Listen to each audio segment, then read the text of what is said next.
부활주일을 맞이해서 또 우리에게 주시는 부활의 메시지를 간단히 전하도록 하겠습니다. 사실 예수님의 부활이 우리에게 주시는 너무나 많은 축복들이 있는데 그 중에 몇 가지를 좀 정리해서 예수님의 부활의 축복이다, 이런 제목으로 잠깐 말씀을 나누려고 합니다. 특별히 예수님의 부활이 우리에게 주시는 너무나 중요한 확신, 그 확신들을 말씀드리려고 합니다. 첫 번째, 예수님의 부활이 우리에게 주시는 확신은 구원의 확신입니다. 다 같이 한번 구원의 확신. 예수님의 부활은 우리에게 구원의 확신을 주십니다. 하나님께서는 우리를 너무나 사랑하셔서 우리를 구원하시고 또 우리와 함께 하시기를 원하시지만 우리의 죄 때문에 우리는 구원받을 수도 없고 또 하나님과 함께 할 수도 없습니다. 오히려 하나님의 심판을 받아서 영원한 멸망에 처하는 것이 우리들의 상태였습니다. 그러나 하나님께서는 그런 우리들을 살리시려고 그의 아들 예수님을 이 땅에 보내주셨고, 그리고 예수님께서는 우리의 그 죄 문제, 죄값을 치르시기 위해서 십자가에서 죽으셨습니다. 로마서 6장 23절에 보면 죄의 싹은 사망이라, 즉 죄의 값은 사망이라고 말씀하셨습니다. 그래서 예수님께서 우리의 죄의 값을 치르시고 우리를 깨끗하게 하시려면 죽음, 사망이라고 하는 죄의 값을 치르셔야만 되는 것입니다. 그래서 예수님께서는 십자가에서 우리의 죄를 대신해서 그 죄의 값을 치르기 위해서 처참하게 죽으셨습니다. 그런데 그렇게 죽으신 예수님께서 만일 부활하지 아니하시고 여전히 죽음 가운데 있다고 하시면 그분은 아직도 우리의 죄값을 치르고 계신다고 하는 의미입니다. 그러면 우리는 구원받을 수가 없습니다. 왜냐하면 우리 죄 문제가 아직 해결된 게 아니기 때문에 그렇습니다. 말씀드린 것처럼 우리의 죄를 대신해서 죽음이라고 하는 형벌을 주님이 당하신 것인데 아직도 주님이 부활하지 아니하고 여전히 죽음 가운데 있다면 그분은 지금도 계속해서 우리의 죄의 형벌을 받고 계신 것이고, 그렇다면 우리 죄 문제는 해결된 것이 아닙니다. 그러면 우리는 구원받을 수가 없습니다. 고린도전서 15장에 보면 정확하게 이렇게 말씀하고 있습니다. 그리스도께서 다시 살아나신 일이 없으면 너희의 믿음도 헛되고 너희가 여전히 죄 가운데 있을 것이요. 주님이 다시 살아나지 않으셨다면 우리의 믿음도 헛것이고 우리는 지금도 죄 가운데 있는 것입니다. 그런데 우리의 죄를 대신해서 죽으신 예수님께서 3일 만에 다시 살아나셨습니다. 할렐루야. 다시 살아나셨습니다. 그분이 다시 살아나셨다는 것은 우리의 죄값을 다 치렀다는 것입니다. 우리의 죄값을 치르기 위해서 죽으셨는데 그 죽음에서 다시 살아나셨다는 것은 죄값이 다 끝났다는 것을 의미하는 것 아니겠습니까?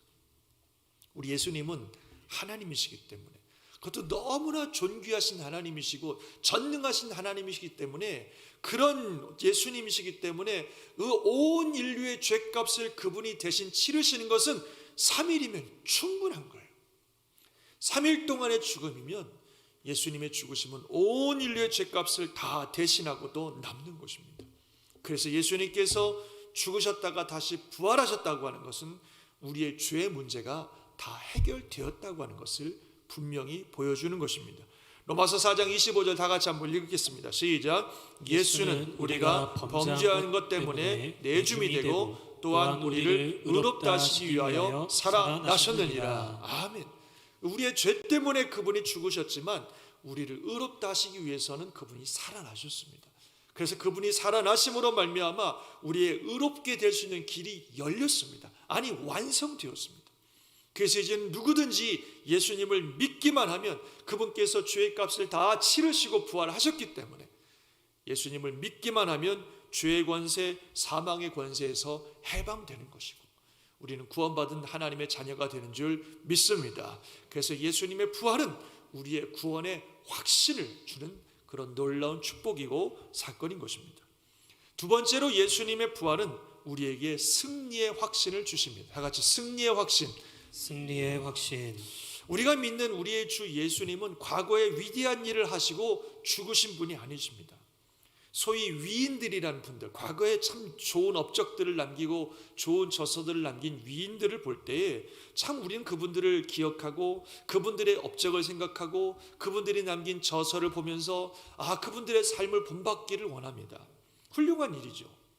그러나 과거에 훌륭한 일들을 하셨던 위인들은, 그분들은 아무리 훌륭한 일을 했다 할지라도 과거에 존재하는 분이지 지금 우리와는 상관이 없습니다. 우리는 우리 자신의 힘으로 그분들의 삶을 따라가려고 노력하는 것이지 그분들이 지금 우리에게 뭔가를 해줄 수 있는 건 아닙니다. 그분들은 다 죽었고 더 이상 이 세상에 존재하는 사람들이 아니에요. 그래서 그분들은 그분들이고 우리는 우리의 삶을 사는 것입니다. 그래서 과거 위인들의 그들의 승리와 그들의 업적이 지금을 살아가는 우리들의 승리와 업적을 보장해 주는 게 아니에요. 그건 그분들이고 우리는 우리들이죠. 그래서 우리가 그분들의 업적과 삶을 따라가 보려고 애를 쓰지만 대부분 쉽지 않고 대부분 실패합니다. 그러나 우리 예수님은 그렇지가 않다는 거예요. 우리 예수님께서는 과거의 위대한 업적을 남기고 세상을 떠나신 분이 아니십니다. 그분은 이 세상 그 누구도 이룰 수 없는 정말 위대한 일을 하셨고 또 하늘의 천국의 놀라운 진리를 우리에게 전해주셨을 뿐만 아니라 지금도 살아 계셔서 우리와 함께 하시고 우리를 도우시고 우리를 지키시는 분이신 줄 믿습니다. 아멘이십니까? 그 예수님 말씀하셨어요. 내가 세상 끝날까지 너희와 항상 함께 있으리라. 그래서 예수님은요, 우리가 그분이 가신 그 길, 그분이 남기신 그 업적들, 그분이 말씀하신 그 길을 우리가 따라가려고 하는데 우리가 충분히 그 길을 갈 수 있도록, 승리할 수 있도록 지금도 살아계셔서 우리를 도우신다는 거예요. 우리를 무너뜨리려고 하는 이 사탄의 권세와 세력 때문에 계속 말씀드렸습니다만 우리 힘으로는, 능력으로는 도무지 주님의 길을 갈 수가 없습니다. 아무리 마음이 원해도. 그렇지만 이 사탄의 권세, 죽음의 권세를 이기시고 우리 예수님은 다시 살아나셔서 지금도 여전히 우리와 함께 계시기 때문에, 그분이 우리를 도우시기 때문에 우리는 어떤 상황 속에서도 넉넉히 이길 수 있습니다.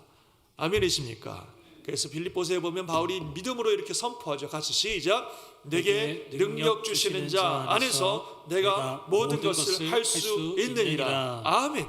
그분은 지금도 살아계셔서 우리에게 능력 주시는 자예요. 이런 성경을 남겨놓고 너희들이 알아서 하면서 살아보라 그런 게 아니라 지금도 살아계셔서 우리에게 능력을 주시는 자라는 겁니다. 그 지금도 살아계셔서 우리에게 능력 주시는 자 때문에 그분 예수님 안에서 우리는 모든 것을 할 수 있는 것이고 우리는 승리할 수 있습니다. 그래서 예수님의 부활은 우리에게 승리의 확신을 줍니다. 사탄의 권세, 죽음의 권세를 깨뜨리시고 부활하셔서 지금도 살아계신 주님께서 저와 여러분과 함께 하시고 우리 삶을 승리로 이끄실 줄 믿습니다. 할렐루야. 세 번째로 예수님의 부활은 우리에게 영생의 확신을 주십니다. 다 같이 영생의 확신. 영생의 확신. 예수님의 부활은 우리에게도 그와 같은 영생이 있을 것이라고 하는 확신을 주는 거예요. 우리는 언젠가 죽을 겁니다. 모든 사람은 다 죽습니다. 누구도 피할 수 없는 운명이에요. 아무리 돈이 많아도, 아무리 능력이 많아도, 아무리 권세가 많아도 이 죽음 앞에는 다 무능력합니다. 누구도 피할 수가 없어요. 다 죽음 앞에는 무능력합니다. 그 죽음 앞에서 우리는 무능력하고 결국 죽음과 함께 우리 인생은 끝나는 것 같습니다. 그런데 이 땅에 사는 사람 중에 유일하게 예수님께서 이 죽음의 권세를 깨트리시고 다시 살아나셨습니다. 그리고 말씀하시기를 주를 믿는 모든 성도들이 그와 같이 될 것이라고 우리 예수님이 말씀해 주셨습니다. 사실 우리 예수님은 우리의 모델이에요. 우리가 살아가는 삶의 모델입니다. 그분은 하나님이시지만 인간의 몸을 입고 이 땅에 오셨고 인간으로서 사셨고 인간으로서 죽으셨고 그렇지만 다시 부활하셨습니다. 그분이 바로 우리의 모델이고 우리가 살아가야 될 삶의 모습입니다. 고린도전서 15장에 보면 이렇게 말씀하고 있어요. 그러나 이제 그리스도께서 죽은 자 가운데서 다시 살아나사 잠자는 자들의 첫 열매가 되셨도다. 그분이 첫 열매라는 것은 우리도 그분을 따라 부활의 열매가 될 거라는 것입니다. 부활절마다 말씀드리지만 그분이 유일한 부활의 열매가 아니라 첫 번째 부활의 열매예요. 그러면 두 번째, 세 번째, 네 번째, 다섯 번째, 100번째, 10,000번째 계속 부활의 열매들이 맺힐 것인데 바로 그것이 우리들입니다. 그래서 15장 22절 23절에 보면 같이 읽습니다. 시작. 아담 안에서 모든 사람이 죽은 것 같이 그리스도 안에서 모든 사람이 삶을 얻으리라. 그러나 각각 자기 차례대로 되리니 먼저는 첫 열매인 그리스도요, 다음에는 그가 강림하실 때에 그에게 속한 자요. 그랬어요. 먼저는 그분이 첫 열매고 그 다음은 그에게 속한 우리들이 바로 이렇게 부활하게 될 거라고 말씀하고 있어요. 그래서 예수님의 인간으로서 사셨던 예수님의 그 부활은 우리도 예수님처럼 부활하여 영원한 생명을 얻는다는 확신을 주시는 것입니다. 믿으시기 바랍니다. 우리는 언젠가 죽을 겁니다. 그렇지만 죽음과 함께 예수님처럼, 어제 토요일날 우리 고난주간 특별 기도회를 통해 말씀드렸습니다만, 우리가 죽으면 예수님처럼 우리의 영은 하나님의 품으로 돌아갑니다. 그리고 우리의 영은 땅에 묻힐 것입니다. 시간이 지나면 썩을 것입니다. 없어질 것입니다. 흙으로 돌아갈 것입니다. 그러나 우리 예수님 다시 오실 때 죽었던 우리 몸이 다시 부활해요. 이 우리의 영과 합쳐져서 새로운 부활체가 되고, 그 부활체가 되어서 우리 예수님과 함께 하늘로 올라가서 우리 예수님과 함께 영원히 살게 되는 줄 믿습니다. 그래서 예수님의 이 죽으심과 부활은 바로 우리도 그와 같이 될 줄을, 그리스도께 속한 자들이 바로 그와 같이 될 줄을, 예수님 다시 오실 때 그와 같이 될 줄을 우리에게 확신시켜 주시는 놀라운 역사가 아닐 수 없습니다. 그래서 오늘 본문 말씀처럼 한 번 더 읽읍시다. 시작. 예수께서 이르시되 나는 부활이요 생명이니 나를 믿는 자는 죽어도 살겠고 무릇 살아서 나를 믿는 자는 영원히 죽지 아니하리니 이것을 내가 믿느냐. 아멘. 주님을 믿는 자는 죽어도 삽니다. 아멘이십니까? 영원히 죽지 않습니다. 왜냐하면 주님이 분명히 보여주셨기 때문에 그렇습니다. 부활이 가능하다는 것을, 육이 죽지만 다시 살아난다는 것이 얼마든지 가능하고 주님처럼 우리가 될 것이라고 분명히 보여주셨기 때문에 우리는 죽음을 넘어서 영생을 얻을 것이라고 하는 분명한 확신을 가지고 살아갈 수 있습니다. 사랑하는 성도 여러분, 우리 주님께서 사탄의 권세, 사망의 권세를 깨트리고 다시 부활하신 이 영광스러운 날에 그 주님의 부활로 말미암아 우리에게는 완전한 구원이 보장되어 있고, 완전한 승리가 보장되어 있고, 영원한 생명이 보장되어 있습니다. 아멘 하시기 바랍니다. 그래서 모든 것이 우리를 사랑하사 이 땅에 오셔서 우리의 죄를 대신해서 죽으시고 부활하신 예수님으로 말미암아 우리에게 주어지는 놀라운 은혜요 축복입니다.